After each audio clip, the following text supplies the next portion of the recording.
can say what you want about our building, but there's not too many places that can create an atmosphere like that. I think we have a team that feeds off that. We have a team that likes to play to that, and it's a lot of fun to be a part of when you're on the bench. It's something you don't see, and you can't replicate it in the big stadiums. You know, you're this tight and fans are that on top of you, and when they're that engaged and loud and the drums are going, it's a hostile place to play, and it's a fantastic place for our guys to compete in.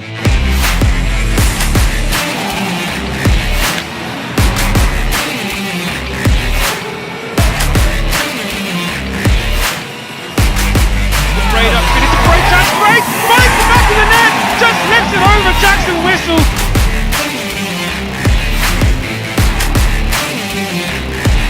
At this stage, when you look at the table, every game is almost a playoff type game. It's going to be a bit of a dogfight all the way in, which makes it exciting, considering there's still 20 plus games to be played.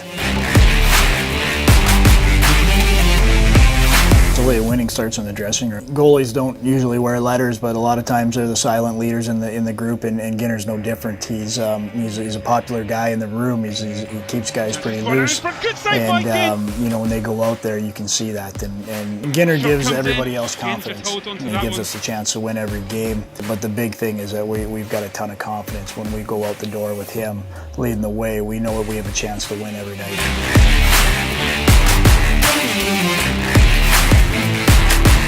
I think this is a team here that is fairly close in the dressing room, fairly tight knit. They stand up for one another on the ice. They're an exciting bunch to watch perform, and when you got pieces of puzzle like Ginner and Longer and Hammy, and the list goes on and on, providing every night, you give yourselves a good chance to win.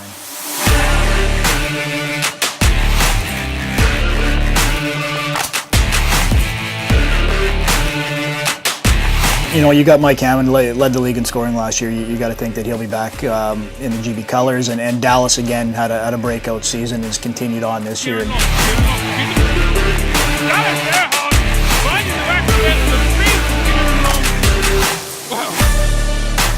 A guy that we felt probably had a chance looking in last year was Kieran Long. We knew what we had last year. I don't think the league knew what kind of player he was until this year, and he's scoring goals for fun.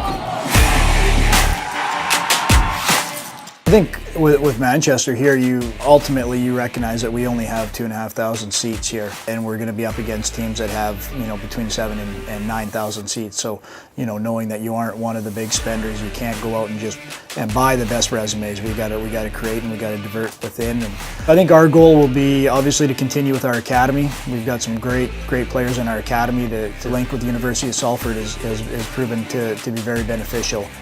With the NBA programs and guys coming to a top-rated school in a top-rated city. It's something that we take great pride in, and we got to keep building and building every year to make sure that we are staying competitive and finding ways to win a championship ultimately.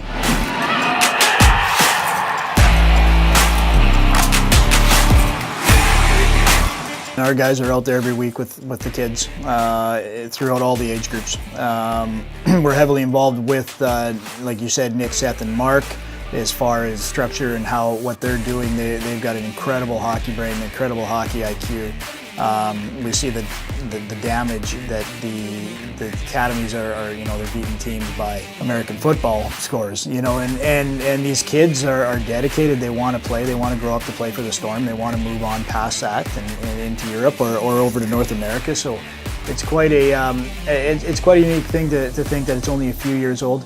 The academy and what they're doing and the growth we're seeing with some of the kids. And for us, we got to do it organically. We got to get these kids coming through the ranks and putting them into great positions to succeed at the elite league level. So it's it's by no means a flash in the pan. This is a long haul, and for us to be relevant and stay relevant, we got to do these things, and I think we're doing it better than anyone in the country right now.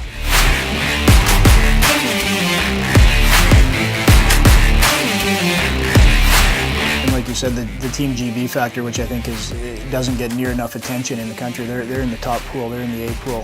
These are guys that have come from the C all the way to the A. They're going to be competing against the best in the world. And when they go to Slovakia this summer and they watch it on TV and they see these guys playing against potentially Connor McDavid of the world, and hopefully that inspires more kids to pick up a stick and get out skating and try to play hockey. And I think it's such an exciting sport to get involved in.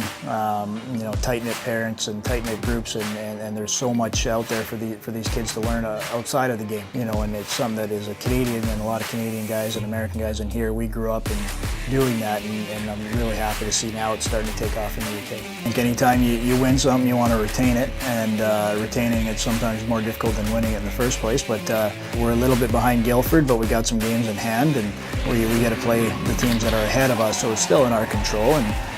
But for us, those games are just as important just because of the playoff implication, which is ultimately the most important thing.